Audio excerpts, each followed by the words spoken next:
Hi, Joe Medicare here with Medicare Savers Network. I'm Joe Pearson, and I help people sort out their Medicare options. My services are at no cost to you, and I don't work for any particular insurance company. Instead, I work for you, the consumer. And today we have a very special guest, Michelle, and she's going to help us sort out Medicare Part D. Take it away, Michelle. Thanks. The first question you might ask is, do I even need a plan? Maybe you aren't taking any prescription drugs right now. Do you need a plan? Yes, and here are 3 reasons why. The first is, things change. While you may not need any medications today, tomorrow you may need an extremely expensive medication, and you can't just run out and purchase a plan whenever you need it because of reason 2.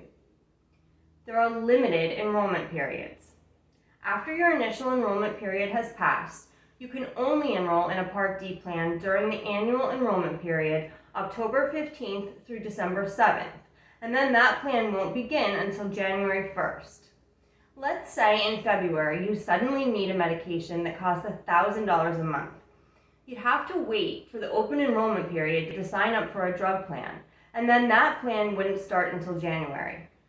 So that's 11 months times $1,000 a month. That's $11,000 you'd be responsible to pay. And that's a very good reason to have a plan in place.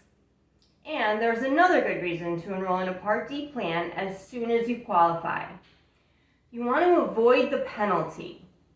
A penalty will be added to your monthly Part B premium for each month that you did not have a creditable prescription drug plan after you qualified for Medicare. Now, in some cases, you may have a drug plan already and want to keep it. Just be sure to check with Medicare to see that it qualifies as a creditable plan. For example, if you have a veteran's coverage, it will qualify. Other drug plans, however, may not. So what happens if you don't have a creditable drug plan? Let's say you wait 12 months after initially qualifying for Medicare to enroll in a drug plan. You would be assessed a penalty of 1% of the average national premium charged by Part D plan companies. Let's say 1% of the national average is 30 cents. You'd multiply that 30 cents times the number of months that you didn't have a Part D plan. Since you waited 12 months, that would be 30 cents times 12, or $3.60. This $3.60 would be added to your Part B premium each month for life. So yes, enrolling in a Medicare Part D prescription plan is an important consideration. Now, if you've enrolled in a Medicare Part C Advantage plan, you most likely have a drug plan bundled in. These plans are considered a compliant enrollment in the eyes of Medicare. If you have one of these Advantage plans, you must use their plan. If you were to enroll in a standalone drug plan while enrolled in an Advantage plan, Medicare would kick you out of your Advantage plan. So, if you have an Advantage plan, make sure the drug plan is suitable to your needs. If not, you might want to consider a different plan option that allows you to have a standalone drug plan. So, how do these Part D drug plans work? They have formularies, tiers, and phases. Let's break that down. First, each drug plan has a formulary.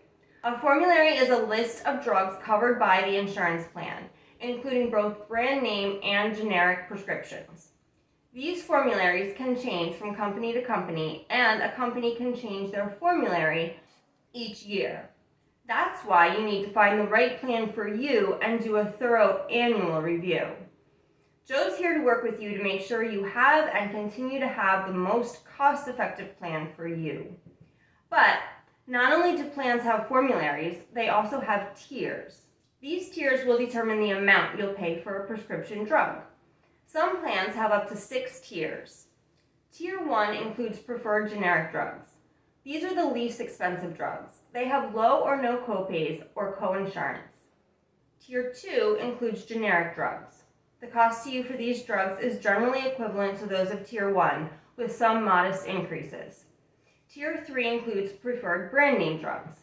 You can expect these brand name drugs to have higher copays and/or coinsurance. Tier 4 includes non-preferred brand name drugs.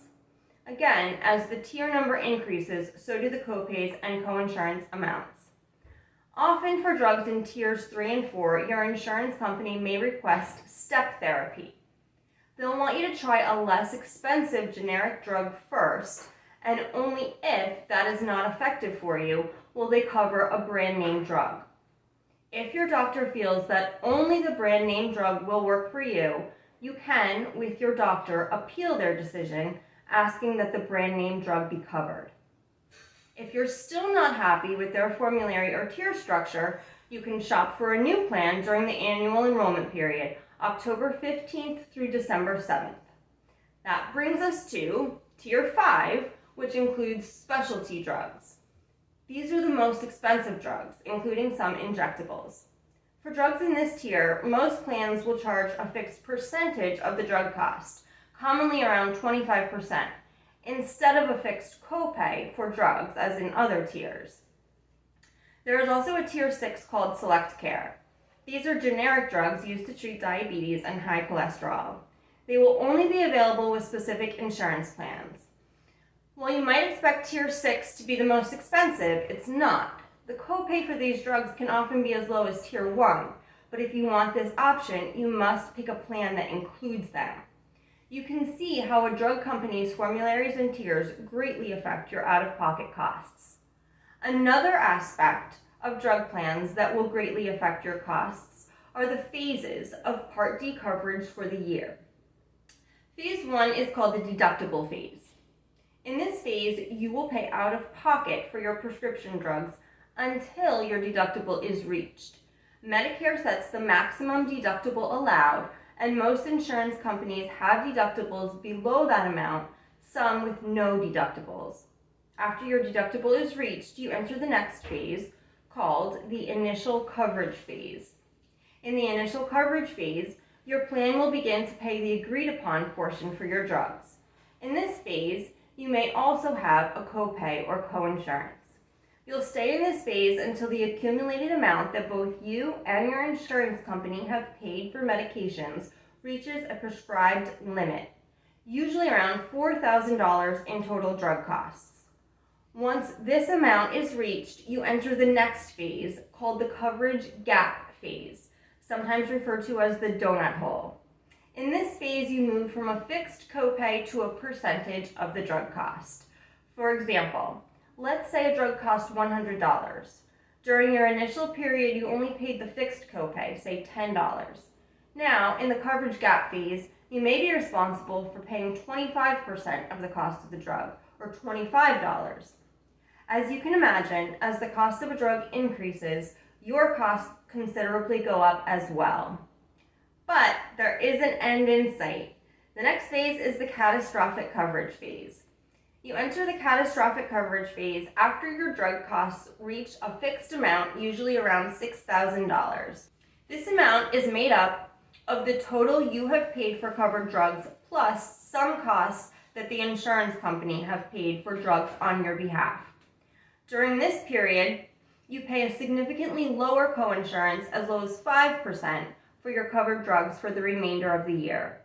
Then at the end of the year, the 4 phases start all over again. So you can see how many variables there are to consider when selecting a drug plan.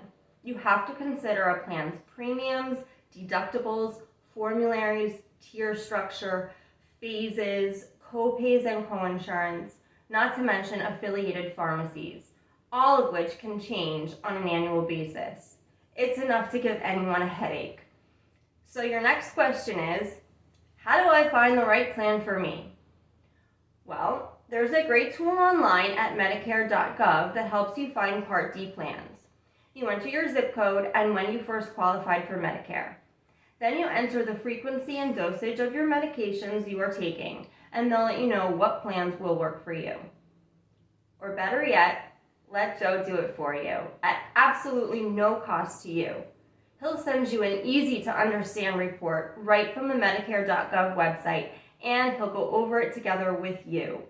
He'll identify any medications where there might be a less expensive generic option.